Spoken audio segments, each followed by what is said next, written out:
Lo dijo él. A primera hora. Muy bien, 7 de la mañana con 15 minutos. Gracias a nuestra generosa audiencia por la interacción que hemos tenido a lo largo de nuestro espacio de información y de opinión. Por acá también me habían escrito. Buen día, lo de Argentina es una campanada para Noboa, la gente no vive del TikTok, puedes pagar todos los medios para que digan que estamos bien, pero el estómago, la salud, la seguridad lo sentimos a diario, aunque se eche la culpa a los jueces. No se entiende que la gente no votó por él, votó contra el otro por los errores de campaña, es un voto prestado, nos dice un oyente. Una cosa es la macroeconomía y otra el estómago de la gente, lo cual evidentemente creo que bien vale la pena tomar con pinzas, ¿no? Y analicemos un poco el estado de ánimo. Ya vamos a revisar el resultado de una nueva encuesta que nos va a presentar el consultor político Ronald Antón. Él se enlaza desde la ciudad de Guayaquil. Queremos saludarle a Ronald desde la capital de la República. Está conectado vía telemática. Ronald, bienvenido de parte de mi compañera Andrea Orbes Altos y quien le habla Fabricio Vela. ¿Cómo está usted? Buenos días. Buenos días, Andrea. Muy buenos días, Fabricio. Un gusto de estar aquí. Gracias por el espacio. Gracias a usted por la gentileza. A ver, vamos a analizar una encuesta que usted ha logrado desarrollar y nos va a presentar sobre lo que pasa en la provincia del Guayas, y ahora vamos a revisar. Pero sí me gustaría primero una valoración suya sobre lo que está pasando en el Ecuador y cómo interpretar las encuestas que se han difundido en estas últimas semanas a nivel nacional. Hay una encuesta del Centro de Investigaciones y Estudios Especializados CIES, hay una de Comunicaliza y hay una de Sedatos sobre el estado de ánimo, las preocupaciones de la gente, la calificación y la credibilidad de las principales autoridades, entre ellas el presidente de la República. ¿Cómo ve usted la situación primero nacional para luego hablar de Guayas, Ronald? Bueno, sin duda alguna lo que está pasando en el país obedece a ciertas circunstancias que a veces los ciudadanos no lo ven desde el aspecto macro, lo ven desde el aspecto personal. Y en ese sentido, pues, cada una de las encuestas tomará en cuenta en base a su metodología. Es decir, cada investigación arrojará resultados en base a lo que quieren saber. Yo siempre he dicho que las encuestas y todos los resultados pueden ser cuestionables, pero más allá, lo importante es saber la metodología que se está dando. No podemos darle confiabilidad tal vez a una encuesta online o una encuesta territorial que se manejan distintos factores, sobre todo en ese sentido. Y en este caso, pues creo que es necesario entender que las encuestas tienen un factor fundamental de saber el concepto, de saber el número cuando las personas hablan sobre ciertas problemáticas que hoy día lo están viendo. Sin duda alguna, una de las problemáticas que está pasando en el Ecuador es que a lo mejor parte de la población está comenzando a normalizar ciertas problemáticas que se dan, y justamente se dan porque no están viendo los resultados que se esperaban en el momento. Entonces hay como que la expectativa y la realidad que a veces se pueda dar o se pueda confundir en los resultados de una encuesta. Bien, ahora, ¿cómo también leer lo que hemos visto en varias encuestas? Hemos visto también cómo la ciudadanía podría estar aceptándose, si se quiere, o la percepción de la ciudadanía respecto de las preguntas de la consulta popular. Es decir, ¿cómo leerlo teniendo en cuenta que faltaría alrededor de 2-3 meses para que se dé la consulta popular? Mire, yo considero que los ciudadanos se están preguntando, más allá del sí y el no, si realmente es válida las preguntas de la consulta popular. Hay que recordar que hace un año atrás tuvimos una consulta popular y creo que en ese sentido vale la aclaración y la reflexión que los ciudadanos puedan tener si realmente la consulta anterior dio resultados para poder tomar en cuenta la legitimidad de esta consulta popular que se pueda realizar. Entonces creo que más allá del sí y no, creo que la gente está un poco preocupada de ver si realmente esta consulta popular pueda servir para tratar de solucionar los graves problemas que pasan en el país. Usted no ve a priori, no ve tantas expectativas en que haya interés por parte de la ciudadanía en este sentido, Ronald. Yo lo que he venido conversando desde la investigación política y dialogando con diferentes ciudadanos es que yo no veo esa pelea masiva que se veía en las anteriores por el sí y por el no. Lo que estoy viendo es que los ciudadanos están hablando de la utilidad realmente, si esta consulta popular va a servir o no para los objetivos del país. ¿Y usted no ve que hay claridad sobre eso? Yo creo ¿O hay que desinterés? No sé si es falta de claridad o desinterés, Ronald. pienso que ambas, pero más allá de ese tema, creo que también uno de los gravísimos problemas que hemos tenido, no solo en esta consulta, sino en la historia de las consultas populares, es que las preguntas, en primer lugar, son demasiado rebuscadas.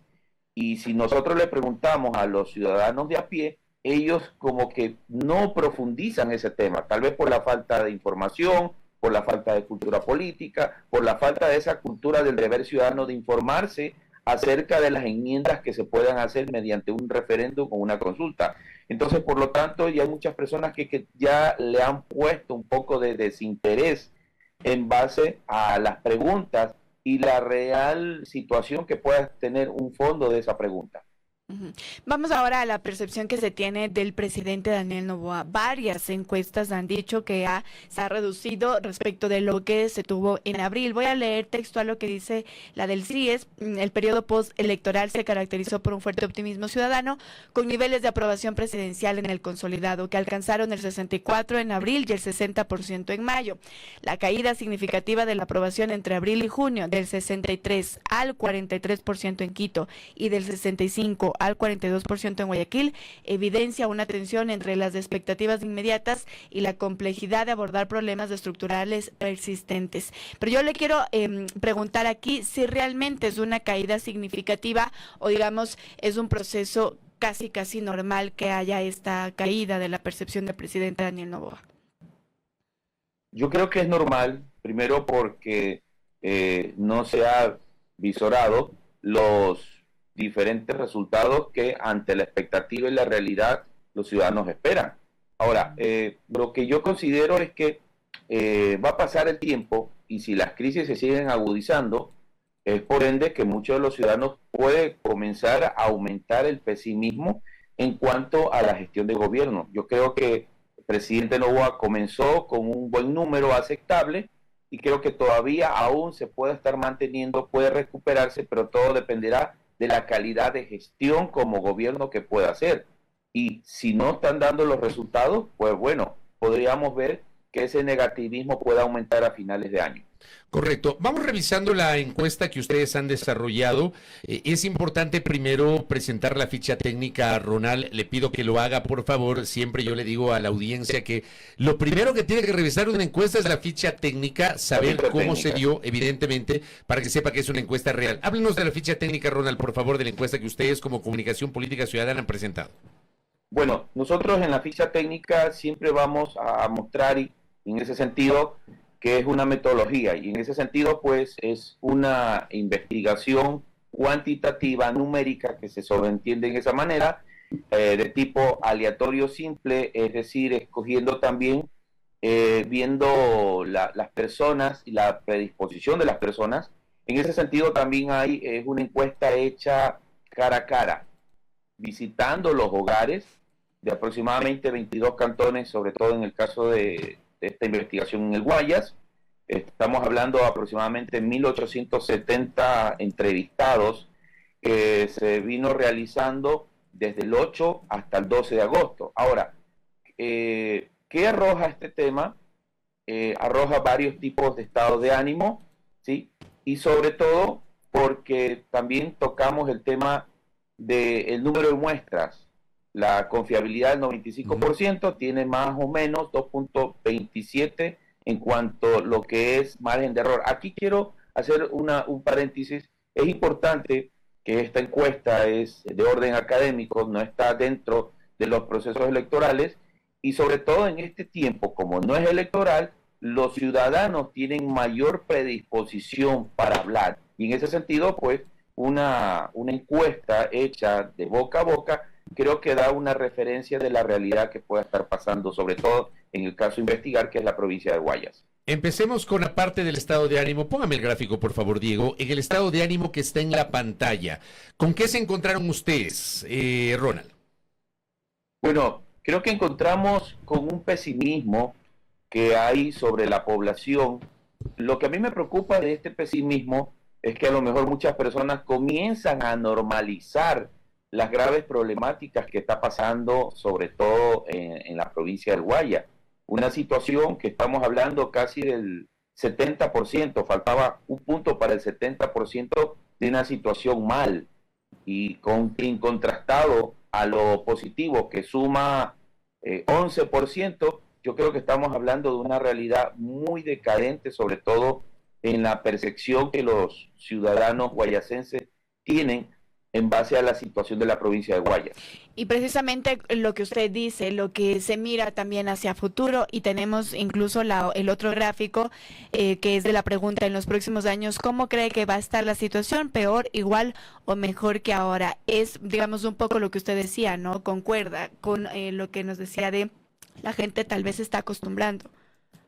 Sí, y eso es lo preocupante, que pueda llegar a normalizar las graves problemáticas que está pasando, y sobre todo porque en ese sentido puede minorar ese pensamiento crítico que el ciudadano deba tener para toda gestión. No solo hablamos del gobierno nacional, sino de los gobiernos seccionales, y en ese sentido es preocupante porque al decir que los ciudadanos ven igual todo, quiere decir que pueda generarse un quemaimportismo, y eso es preocupante. Necesitamos, yo siempre he dicho, como demócrata, necesitamos ciudadanos que sean críticos de su entorno para poder, bueno, buscar una mejor calidad de vida en cuanto al tema de la gestión, en cuanto al tema de los servicios públicos, y en cuanto al tema de la cultura democrática. A nivel de la provincia del Guayas, póngame el siguiente gráfico, Diego, por favor. De alguna manera coincide con lo que, digamos, también es una percepción nacional, que la delincuencia sigue ubicándose en el primer lugar de las principales preocupaciones, seguida por la parte económica. ¿Cómo leemos ese resultado, por favor? Bueno, este es un resultado, un poco alarmante, y sobre todo porque es uno de los índices más altos, haciendo comparativos desde la caída del feriado bancario en el Ecuador. Nunca hemos tenido cantidades exorbitantes, sobre todo en el caso de la delincuencia, el tema de la inseguridad, que viene siendo uno de los papeles principales, una de las problemáticas principales que los ciudadanos, sobre todo en el Guayas. Podríamos entender que en los gobiernos anteriores la delincuencia se estaba normalizando, pero creo que con estos datos nos da una clara evidencia que la principal preocupación de los habitantes del Guayas es justamente la inseguridad que se está dando, que a lo mejor viene acarreando gobiernos anteriores, pero que sin embargo actualmente es muy latente un resultado como tal, y sobre todo una preocupación. Que tiene mucha lógica, además, porque Guayas es parte de las zonas que están con una situación de inseguridad mucho más complicada, al igual que pasa con algunas zonas de Manabí, con algunas zonas de la provincia de Los Ríos y también de la provincia del Oro. En ese sentido, ¿cómo ha incidido en la calificación del gobierno nacional? ¿Con qué se encontraron ustedes, Ronald? Bueno, nosotros hemos visto que a pesar de que existen problemáticas, a pesar de que en las campañas políticas se han venido generando narrativas de justificar que los gobiernos pasados han sido los culpables en parte de este tema, todavía creo que el gobierno se sigue manteniendo. Siempre he dicho que se mantendría en una estadística pasado el 50%, y creo que la valoración positiva, estamos hablando de casi una sumatoria del 52%. Sin embargo, esto puede cambiar, como le venía diciendo a principios de esta entrevista, esto puede cambiar si a finales de año no se generan resultados positivos o cambios y mejoras en ese sentido. Entonces, creo que los ciudadanos también están un poco, temerosos por la inseguridad, y en este caso, pues, ellos ven de una u otra manera o tratan de estar a la expectativa si realmente a finales de año, pues, el gobierno pueda cambiar esta situación. ¿Ustedes tienen tal vez alguna comparación de preguntas similares con otros gobiernos? Por ejemplo, el que recién fue Guillermo Lasso, la administración de Guillermo Lasso, el de Lenín Moreno. Tal vez las cifras pueden ser un poco comparables. ¿Qué es lo que dice incluso esa lectura de qué es lo que ocurría en esos dos gobiernos anteriores y lo que se ve en este? Sí, yo creo que aquí hay una diferencia. En la presidencia del gobierno de Guillermo Lasso, creo que fue una de las presidencias, uno de los gobiernos que más paros y movilizaciones generó en el poco tiempo. Y creo que comparado con este, no ha tenido tantos paros y movilizaciones, por lo tanto, a lo mejor se podría atenuar un poco los resultados. Sin embargo, la diferencia entre ambos gobiernos es que actualmente el gobierno ha invertido muchísimo en el tema de la publicidad estatal, lo que trata de, a lo mejor, de mantener y de persuadir esa opinión pública, sobre todo de los apolíticos, que a lo mejor no han aterrizado sobre la problemática. Yo vi solo una observación el año pasado, sobre todo en el tema de los apagones, cómo los jóvenes, a raíz de los apagones, recién comenzaron a sentir un poco ese tema de la problemática que está pasando en el país, y justamente porque podríamos decir que los jóvenes siguen anestesiados con el tema de las redes sociales, el TikTok y todo lo demás, y no estaban viendo la real problemática que estaba pasando en el país. Y sobre todo en esa observación, creo que hoy en día puede ser que los jóvenes también estén siendo parte protagónica de estos temas. Entonces, en mi investigación, lo que sí se arrojó es que el gobierno ha disminuido en ciertos puntos, sobre todo con el tema de los jóvenes. Yo creo que todo dependerá qué pasará en los próximos meses, y se habla justamente del tema energético, si realmente lo que se viene puede ser peor que lo de antes. Claro, esa es, creo que podría marcar un punto de inflexión dependiendo de lo que pase en el próximo estiaje. A ver, ustedes en Guayas le analizaron al gobierno a nivel de instituciones, de otras instituciones. ¿A qué otra institución analizaron ustedes en Guayas? Llegamos solo al tema regional, provincial. ¿Prefectura entonces? Sí, prefectura. Ahí tengo el gráfico de la prefectura. ¿Qué dicen esas cifras? Ya, me parece que en el caso de la prefectura se está viendo un fenómeno poco común, en el sentido de que hemos visto que en su momento, pues, la prefecta creo que ha tenido, su gestión como servidora pública ha tenido, digamos, una evaluación por los guayacenses, más del 50%, estamos hablando de una sumatoria entre muy buena y buena, estamos hablando de un 57%. Creo que ante las adversidades y ante que se la quiere vincular políticamente en parte de la oposición, otros dicen a favoritismo de gobierno, pero muy aparte de esos temas, yo creo que la percepción y justamente también el nivel de conocimiento de la prefecta hace que vean estos resultados y la valoración sea de este punto de vista positivo para ella. Miren, vamos con otra pregunta también que a mí me parece súper interesante. ¿Cómo califica usted la labor desempeñada por los políticos de oposición? Cuéntenos entonces qué novedades encontraron ahí. Bueno, yo creo que todavía no estamos viendo un protagonismo de la oposición como tal. Cuando hablamos de oposición no hablamos del tema partista, sino oposición a todo. Creo que todavía el 40% puede ser, digamos, positivo desde el punto de vista que viene a ser, digamos, la parte que genera la crítica, sobre todo hacia los estamentos públicos, en este caso gobierno, en este caso judicatura, en este caso prefectura, pero sin embargo no ha habido un buen protagonismo por parte de los políticos de oposición ante gobierno, y por eso tiene, pienso yo, un indicador del 46%, que sumatoria con lo negativo, si pasa del 50%, creo que todavía no hemos visto ese protagonismo. Hemos visto que en el caso de la asamblea, algunos asambleístas que han querido tratar de generar protagonismo no ha podido darse. Yo pienso que el tema partidista también puede afectar muchísimo ese sentido, y creo que por eso no hemos visto una relevancia, un protagonismo evidente por parte de la oposición. Hacer una encuesta que se circunscribe a la provincia del Guayas, estaba notando que ustedes, a nivel de líderes políticos, básicamente, evaluaron los números del presidente de la República y también de la prefecta provincial. ¿Cuáles son los números que ustedes, con los cuales ustedes cuentan? Por favor, empecemos por el presidente. Bueno, yo creo que la valoración del presidente actualmente es la primera autoridad en el país. Creo que el soporte que tiene el presidente para tener esos indicadores ha sido justamente la pauta publicitaria, la publicidad estatal que genera en las diferentes actividades que pueda tener.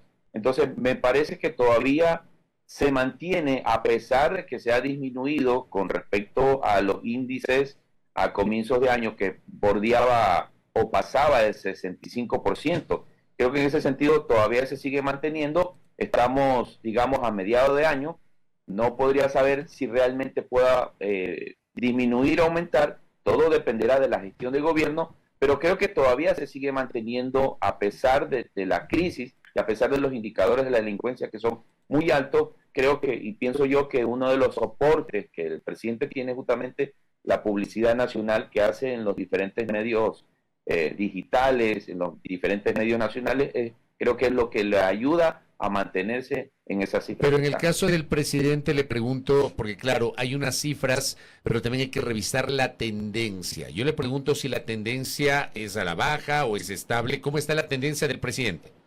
Bueno, según los últimos movimientos, el presidente está mermando, está bajando. Ya. Pero no es una baja muy dinámica, es una baja que se está dando en base a hechos relacionados. Es más, cuando hubo la captura de Fito, se vio un pequeño aumento, pero sin duda alguna el contraste de la captura de Fito que se dio en Manabí en cuanto a los resultados de las muertes violentas, creo que eso ha sido tal vez lo que le ha disminuido sobre todo a nivel nacional, esa percepción de que a lo mejor el gobierno tiene un resultado, digamos, políticamente público, pero ya aterrizado en la realidad, el ciudadano de a pie no lo ve como tal. Entonces creo que en ese sentido el presidente se sigue manteniendo, va a ser muy duro que se siga manteniendo, pero en duda alguna, pues yo creo que puede ir la tendencia a bajando de a poco. Y el tema de la prefecta que le preguntaba, la prefecta Guiñaga, que también ustedes le midieron. Sí, es un tema, es un dato muy interesante porque a pesar de las crisis que se vienen dando y sobre todo en los gobiernos locales, la prefecta ha hecho una, digamos, una función en base a las valoraciones que se han dado. Creo que como funcionaria pública la están valorando en un sentido bien, a pesar de que también tiene sus cifras negativas, pero la valoración, digamos que es positiva. Sobre todo esto es un dato interesante, porque actualmente la mayoría de los gobiernos seccionales tienen una baja valoración, y justamente encontrar a una prefecta que a lo mejor esté en su gestión pueda darnos a entender que a pesar de las polaridades políticas que existen, aún se sigue manteniendo, y esa valoración le está diciendo que, pues, más allá de ser política, creo que el ser una funcionaria, creo que le está dando una valoración de que las cosas no solo se ven en lo político, sino también en la gestión pública. Ujú. Vamos a mirar lo que dice del tema Asamblea Nacional, pero antes de eso me parece curioso este mensaje que nos envían Dani Edoy desde la red social X y dice, perdón la pregunta, ¿cuál oposición? No me queda claro si hay o no hay, y esto, digamos, también es una opinión generalizada, ¿no? Revisemos entonces lo que se dice de la Asamblea Nacional. ¿Cómo califica usted la labor desempeñada por la Asamblea Nacional? Y ahí tenemos un 48% de mala y un 6% de muy mala, sumando 54%, ¿verdad? ¿Qué novedades o digamos cómo han percibido, cómo se puede leer este porcentaje? Bueno, yo creo que todavía lo que nosotros captamos es que los ciudadanos están viendo de que la Asamblea sigue teniendo ese habitual protagonismo de las disputas partidistas y que hasta el momento no ha generado un protagonismo en favor a lo que es el país, en favor a la ciudadanía. Por lo tanto, creo que los diferentes, digamos, escándalos o los errores mediáticos que también los asambleístas han tenido, eso también genera una percepción, digamos, desgastante en el sentido de que la Asamblea Nacional como institución todavía no refleja, digamos, un mejoramiento hacia la ciudadanía. Correcto, y con esto cierro. ¿Qué esperar para lo que se viene, para el último tramo de este año? Estamos ya cumpliendo la primera semana del noveno mes. Nos queda el resto de septiembre, octubre, noviembre y diciembre, ya el último tramo. ¿Qué esperar, Ronald? Bueno, yo creo que aquí hay tres temas importantes que yo lo veo como investigador político. El primero es el tema energético, si realmente se va a dar estos temas como se dio en el 2024. El segundo, si la economía mejora, porque lamentablemente los ciudadanos a finales de años es cuando comienzan a poner en su mente una balanza económica, ver si realmente este año ha sido bueno, ha sido malo. Y pues el tercero, estamos entrando a un año electoral en 2026, donde se preparan las seccionales y donde también se va, digamos, a ponderar intereses tanto de gobiernos seccionales como gobiernos nacionales. Creo que son tres temas importantísimos que se podrían medir, que se podría analizar, y en base a esos temas podríamos ver si realmente los ciudadanos van a cambiar su percepción o la van a mantener. Correcto. Ronald, gracias por el tiempo y por la gentileza de atender esta entrevista. Le enviamos un abrazo. ¿Eh? Un abrazo, Ronald. Saludos para ustedes. Gracias a nuestro invitado Ronald Antón, consultor político, que nos ha presentado una encuesta desarrollada en la provincia de Guayas, que hemos querido además atar al análisis de las otras encuestas nacionales que se difundieron en el transcurso de los últimos días. Y como siempre digo, las encuestas hay que tomarlas así, con pinzas. Son herramientas para poder tomar decisiones. Lo hacen los candidatos, lo hacen los políticos, los hacen las instituciones, los hacen las organizaciones políticas, lo hacen las autoridades, los gobernantes, pero hay que tomarles como una fotografía del momento, herramientas que pueden cambiar de aquí a la siguiente semana. Primera plana. Todas las noticias, todas las voces.